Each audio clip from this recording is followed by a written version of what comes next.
Hello everyone, कैसे हो आप सब लोग। तो यहाँ पे हम काम करना शुरू करेंगे। अभी अगर हम देखें तो गैप अप के बाद हमें कुछ रिजेक्शन नज़र आ रहा है। लगभग वैसा ही सेंसेक्स और निफ्टी के अंदर मोमेंटम आया हुआ है। तो मे भी ये क्लोजिंग प्राइस वगैरह का ब्रेकडाउन वगैरह करे, तो ऐसी सिचुएशन में मैं यहाँ पे हल्का सा रुक जाना चाहिए, क्योंकि एक दो इंडेक्स में तो ब्रेकडाउन होना ही है।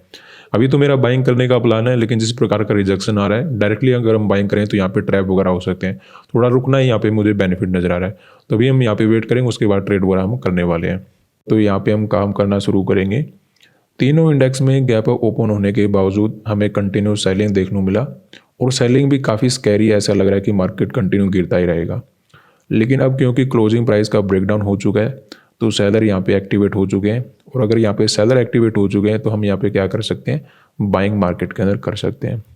कैंडल के कलर को देखकर नॉर्मली मैं ट्रेड नहीं करता हूँ। जिस प्रकार का मोमेंटम आने वाले टाइम में दे सकता है, उसके अकॉर्डिंग हमें ट्रेड बनाना होता है। और देखने में ऐसा लग रहा है कि मार्केट ऊपर जा सकता है।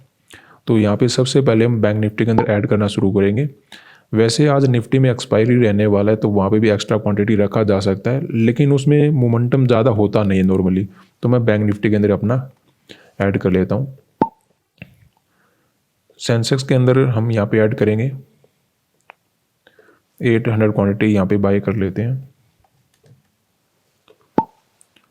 और एक पोजीशन हम निफ्टी का भी बनाएंगे। बाई चांस अगर कोई फास्ट मोमेंटम होता है तो उसमें भी बेनिफिट उठाया जा सकता है। लेकिन नॉर्मली निफ्टी ज़्यादा मोमेंटम करता नहीं है, कभी कभार हो जाता है, लेकिन नॉर्मली ज़्यादा फास्ट मोमेंटम करता नहीं है। हाँ, अच्छा मोमेंटम जरूर दे देता है। तो अभी देखिए हमें कुछ लॉस नज़र आ रहा है। बात करते हैं कि यहाँ पे हमने बाइंग क्यों किया है। क्या मार्केट गिर नहीं सकता? देखिए गिर तो सकता है। एक तरफ तो कभी भी आपको सोचना ही नहीं कि मार्केट इसी डायरेक्शन में जाएगा, फिर तो आप बैठे ही रहोगे मार्केट के अंदर, लॉस को बुकिंग करोगे ही नहीं। तो ऐसा तो मैं नहीं मानता कि मार्केट ऊपर ही जाएगा, नीचे भी जा सकता है। लेकिन मेरे अकॉर्डिंग ऐसा लग रहा है कि मार्केट को यहाँ से अपसाइड का मोमेंटम देना चाहिए। अब रीज़न क्या है ऐसा सोचने का? अगर आप बैंक निफ्टी के चार्ट को देखोगे तो आपको नजर आएगा कि यहाँ पे जो बाइंग वगैरह कर रहे थे, अब देखिए ये तो काफ़ी फास्ट मोमेंटम था, तो ज़्यादातर ट्रेडर यहाँ पे बाइंग वगैरह कर नहीं पाते।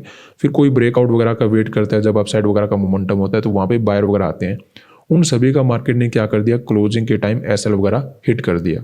ठीक है, तो बायर को तो यहाँ पे निकाल चुका है। उस वजह से यहाँ पे सैलरी बैठे होंगे। और जो डाउन साइड के चार्ट को देखोगे तो उसमें क्या हो सकते हैं, बायर वगैरह हो सकते हैं।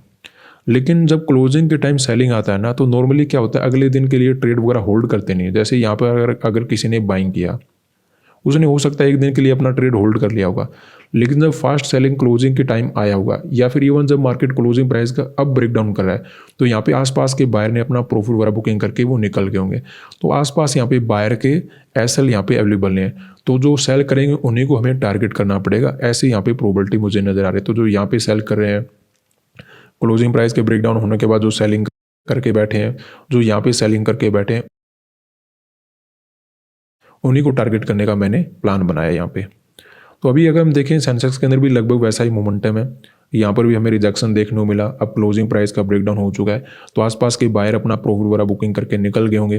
तो ऐसे में जो यहाँ पे सेल वगैरह करके बैठे हैं, उन्हीं को हम टारगेट मार्केट के अंदर कर सकते हैं।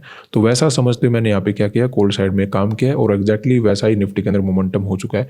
और अब क्योंकि तीनों इंडेक्स के अंदर क्लोजिंग प्राइस का ब्रेकडाउन हो चुका है, तो प्रोबेबिलिटी काफ़ी ज़्यादा की रिकवरी वगैरह भी देखने को मिल जाए। देखिए मार्केट क्या करता है, नॉर्मली देखिए ऐसा देखने को आपको मिल जाएगा। आज क्या होगा मुझे नहीं पता, लेकिन नॉर्मली क्या होता है कि मार्केट में अगर ऊपर एसएल नहीं है और बायर को निकालना है, तो स्कैरी फॉल करेगा, फिर तेजी से अपसाइड का मोमेंटम कर सकता है। और ये लगभग वैसा ही है, तेजी से गिर आउट किया और फिर यहाँ पे रिकवरी वगैरह में मिल सकता है। नहीं मिलता है वो ये नहीं कि मिलेगा, मिलना जरूरी है, लेकिन प्रोबेबिलिटी बहुत ज़्यादा रहती है।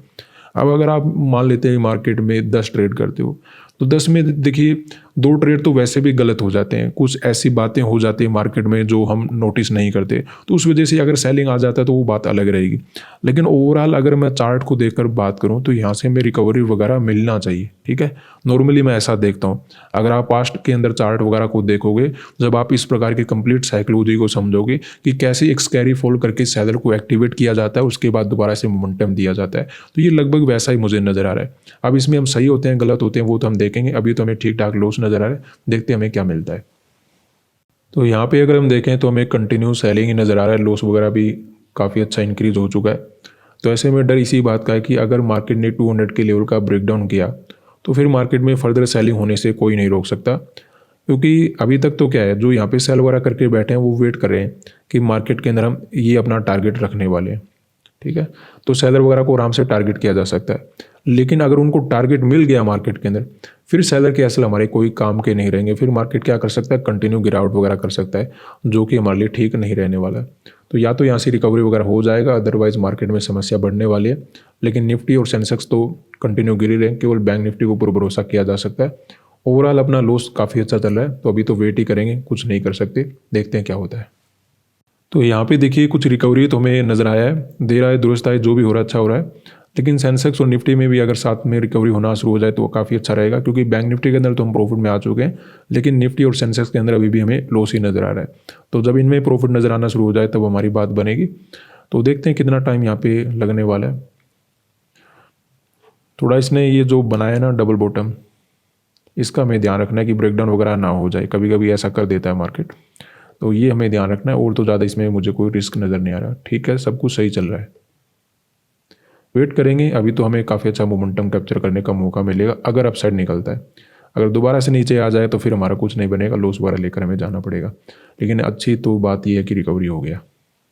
तो यहाँ पे अगर हम देखें तो बैंक निफ्टी अपने आप को होल्ड तो कर पा रहा है, लेकिन ओवरऑल देखिए सेंसेक्स और निफ्टी के अंदर रिकवरी नज़र नहीं आ रहा है, इस वजह से हमें लॉस ही चल रहा है मार्केट में। अब अगर हम देखें तो मार्केट यहाँ से ऊपर जाएगा या फिर नीचे जाएगा, क्या करने वाला है।